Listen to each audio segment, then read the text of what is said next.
Alright guys, so I think you know I have a tendency to come at these episodes with a calm and collected approach, but I think I'm gonna have to take a break and just rant for a little bit. So since I have you here, why don't we collectively take a look at an image that has the internet in an uproar.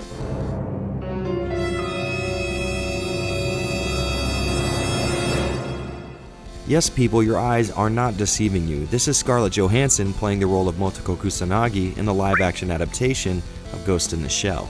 Now at this point you may be thinking to yourself, maybe she's not cut out for this role. I mean, she's not the best actress out there, but rest assured the real reason you feel that way is because SJ here is a white woman.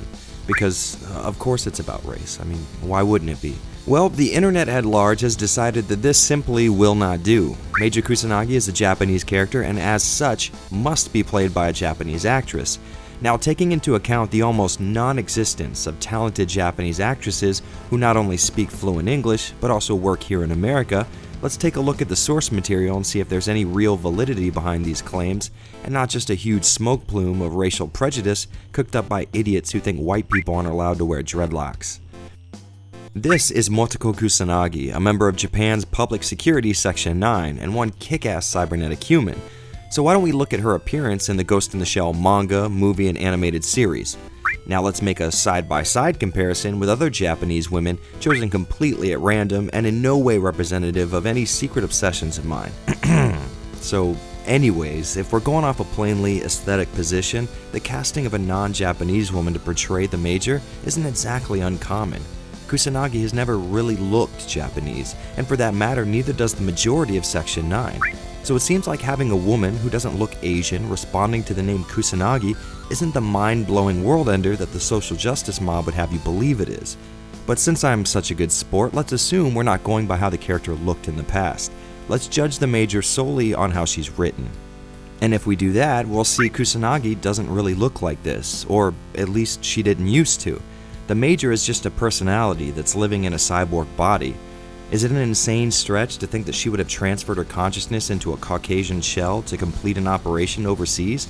I mean, she's done similar things before. The Ghost in the Shell motion picture stands as one of the best films I've ever seen, and the animated series standalone complex remains in my top 3 series of all time. So if anyone should be upset, it's me. Now, if the discussion was about Johansson's acting chops or the fact that this movie may not even need to exist, there'd be some ground to gain, as these are legitimate gripes.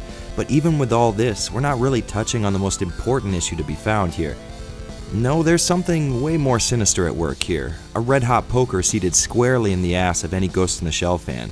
And that is, man-bun-having, fake glasses-wearing, mustache-curling hipster shit-rags acting like they give a fuck about Ghost in the Shell.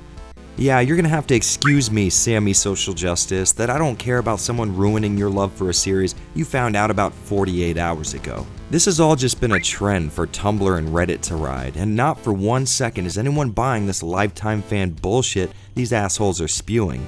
And since we're on the subject, isn't it crazy how a white actress playing a Japanese role is completely unforgivable, but a black Nick Fury is the bravest thing anyone has ever seen before? Does it matter that this guy is black now? No. Does it matter that this woman still doesn't look Asian? Not one bit. So let's summarize. If you look like this and have ever said this, fuck you. On the other hand, if you look like this and are wondering if the loss of Atsuko Maeda is negatively affecting your music, well, somewhere out there there's a teary-eyed man who would answer yes. Alright guys, so that got pretty dark pretty quick, but the good news is I think I got it out of my system for now. So if you're new to the series, maybe think about checking out one of my less insane videos right here, and perhaps clicking that subscribe buttons in your future. If not, expect a screaming rant about how you won't subscribe to me later.